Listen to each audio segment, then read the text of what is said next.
Hi friends, welcome to the channel. ಇವತ್ತಿನ ನನ್ನ ವಿಡಿಯೋದಲ್ಲಿ ಮೆಹಂದಿ ಏರ್ ಪ್ಯಾಕ್ನ ಮಾಡ್ಕೊಳ್ತಾ ಇದ್ದೀನಿ. ಸೊ ಅದನ್ನು ಇವತ್ತಿನ ವಿಡಿಯೋದಲ್ಲಿ ನಿಮಗೆ ಶೇರ್ ಮಾಡ್ಕೊಳ್ತೀನಿ. ಈಗ ಫಸ್ಟು ನಂದು ಬಿಫೋರ್ ಆಫ್ಟರ್ ಹೇರ್ನ ತೋರಿಸ್ತಾ ಇದ್ದೀನಿ. ಇದು ಮೆಹಂದಿ ಬಿಫೋರು. ಸೊ ಯಾವ ರೀತಿ ಕಾಣಿಸ್ತಾ ಇದೆ ನೋಡಿ, ಫುಲ್ಲು ಬ್ಲ್ಯಾಕ್ ಇದೆ, ತುಂಬಾ ತಿಕ್ಕಿದೆ ನನ್ನ ಹೇರು. ಸೊ ಹಂಗಾಗಿ ಲೆಂತ್ ಕಾಣಿಸ್ತಾ ಇಲ್ಲ ನಿಮಗೆ.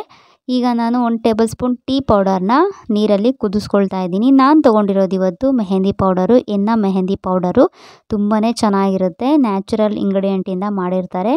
ಆಮ್ಲ ಪೌಡರ್ ಕೂಡ ಇದಕ್ಕೆ ಮಿಕ್ಸ್ ಇರುತ್ತೆ. ಇದು ಬಂದು 150 ಗ್ರಾಮಿಗೆ 45 ರುಪೀಸು. ಲೋಕಲ್ ಸ್ಟೋರಲ್ಲಿ ಸಿಗುತ್ತೆ ನಿಮಗೆ. ಈಗ ಚೆನ್ನಾಗಿ ಕುದಿಸ್ಕೊಂಡು ಇಳಿಸ್ಕೊಂಡಿದ್ದೀನಿ. ಈಗ ನಾವು ಮೆಹಂದಿ ಪೌಡರ್ ಕಲಿಸ್ಕೊಳ್ಳೋದಕ್ಕೂ ಮುಂಚೆ ನಮ್ಮ ಹೇರ್ ಎಷ್ಟು ಶಾರ್ಟ್ ಇದೆ, ಲೆಂತ್ ಯಾವ ರೀತಿ ಇದೆ ಅಂತ ನೋಡಿಕೊಂಡು ಕಲಿಸ್ಕೊಳ್ಬೇಕಾಗುತ್ತೆ. ನನ್ನ ಹೇರು ತುಂಬಾ ದಟ್ಟವಾಗಿದೆ, ಆಮೇಲೆ ತುಂಬ ಲಾಂಗ್ ಇದೆ. ಬಟ್ ನಿಮಗೆ ದಟ್ಟವಾಗಿರೋದ್ರಿಂದ ಸರಿಯಾಗಿ ಕಾಣಿಸ್ತಾ ಇಲ್ಲ. ಅದಕ್ಕೆ ನಾನು 1 ಕಪ್ ತೊಗೊಂಡಿದ್ದೀನಿ. ಅದಕ್ಕೆ ನಾನು ಟೀ ಪೌಡರ್ನ ಸ್ವಲ್ಪನೇ ಹಾಕ್ಕೊಂಡು ಮಿಕ್ಸ್ ಮಾಡ್ಕೊಳ್ತೀನಿ.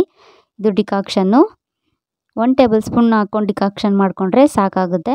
ಅದಕ್ಕೆ ನಾನು ಡ್ಯಾಂಡ್ರಫ್ ಏನಾದರೂ ಇದ್ದರೆ ಹೋಗಲಿ ಅಂತ 1 ಟೇಬಲ್ ಸ್ಪೂನ್ ಲೆಮನ್ ಜ್ಯೂಸನ್ನ ಆ್ಯಡ್ ಮಾಡ್ಕೊಳ್ತಾ ಇದ್ದೀನಿ.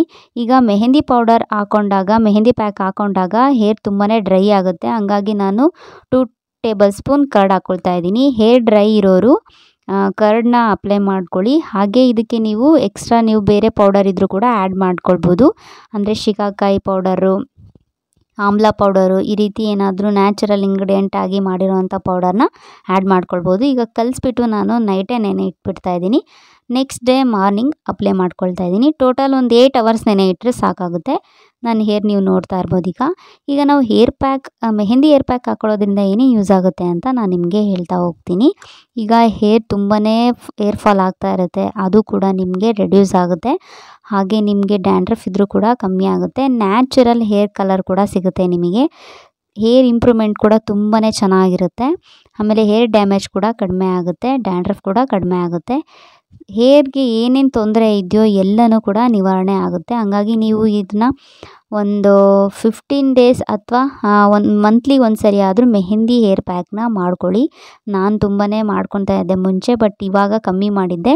ಇವಾಗ ನಿಮಗೆ ತೋರಿಸ್ಬೇಕಲ್ಲ ಅಂತ ಹೇಳ್ಬಿಟ್ಟು ಅಪ್ಲೈ ಮಾಡ್ಕೊಳ್ತಾ ಇದ್ದೀನಿ. ನನಗೆ ಕೈಗೆ ಮೆಹಂದಿ ಆದರೆ ತುಂಬಾ ಇಷ್ಟ, ಚೆನ್ನಾಗಿರುತ್ತೆ ನೋಡ್ಕೊಳ್ಳೋದಕ್ಕೆ. ಅದಕ್ಕೆ ನೋಡಿ ಹೇರ್ ಕಲರ್ ಆಗಲಿ ಎಷ್ಟು ಬಂದಿದೆ ಅಂತ ಕೈಯಲ್ಲಿ ತೋರಿಸ್ತಾ ಇದ್ದೀನಿ.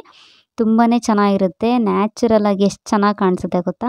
ಸೊ ಇದನ್ನು ಹೇರ್ ಪ್ಯಾಕ್ನ ಹಾಕ್ಕೊಂಡು ನೀವು ಲಾಸ್ಟ್ 40 ಮಿನಿಟ್ಸ್ ಬಿಟ್ಕೊಂಡ್ರೆ ಸಾಕು. ಜಾಸ್ತಿ ಡ್ರೈ ಮಾಡೋದಕ್ಕೆ ಬಿಡಬಾರ್ದು, ಹೇರ್ ತುಂಬಾ ಡ್ರೈ ಆಗುತ್ತೆ.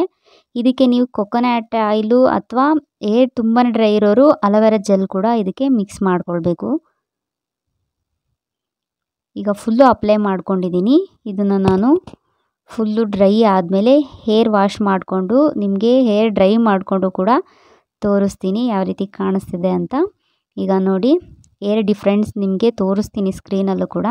ಎಷ್ಟು ಸಿಲ್ಕಿಯಾಗಿ ಶೈನಿಯಾಗಿ ಕೂಡ ಬಂದಿದೆ.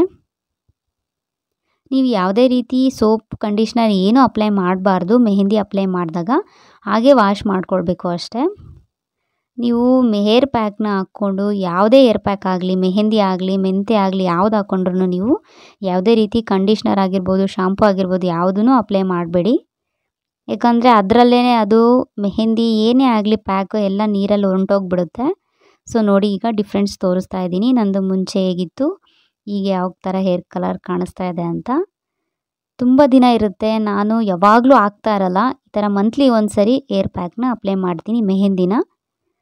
ಈಗ ರೂಮ್ ಒಳಗಡೆ ಬಂದು ಕೂಡ ತೋರಿಸ್ತಾ ಇದ್ದೀನಿ ಒಳಗಡೆ ಯಾವ ರೀತಿ ಕಲರ್ ಕಾಣಿಸ್ತಾ ಇದೆ ಅಂತ. ತುಂಬ ಚೆನ್ನಾಗಿ ರಿಸಲ್ಟ್ ಬಂದಿದೆ. ಇಷ್ಟೇ ಇಂಗ್ರೀಡಿಯೆಂಟ್ಗೆ ಇಷ್ಟು ಚೆನ್ನಾಗಿ ಬಂದಿದೆ. ಸೊ ಇನ್ನೂ ನಿಮಗೆ ಅಡಿಷ್ನಲಾಗಿ ಏನಾದರೂ ಪೌಡರ್ ಆಗಿರ್ಬೋದು, ಇನ್ನೇನೋ ಆಗಿರ್ಬೋದು ಹಾಕ್ಕೊಂಡ್ರೂ ಯಾವ ರೀತಿ ಕಾಣಿಸುತ್ತೆ ಅಂತಲೂ ಕೂಡ ನೀವು ನೋಡ್ಬೋದು. ಇದು ಬಿಫೋರ್ದು. ಸೊ ವ್ಯತ್ಯಾಸ ತೋರಿಸ್ತಾ ಇದ್ದೀನಿ. ಅದನ್ನು ನೋಡಿದ ತಕ್ಷಣ ಇದನ್ನ ನೋಡಿದ ತಕ್ಷಣವೇ ನಿಮಗೆ ಹೇರ್ ಕಲರ್ ಯಾವ ರೀತಿ ಇದೆ ಅಂತ. ಓಕೆ, ಈ ಒಂದು ಕಂಟೆಂಟ್ ಎಲ್ರಿಗೂ ಇಷ್ಟ ಆಗಿದೆ ಅಂತ ಅಂದ್ಕೊಳ್ತೀನಿ. ಇಷ್ಟ ಆದರೆ ಮಿಸ್ ಮಾಡದೆ ಲೈಕ್ ಮಾಡಿ, ಸಬ್ಸ್ಕ್ರೈಬ್ ಮಾಡ್ಕೊಂಡು ನೋಡಿ. Thanks for watching. ಬಾಯ್.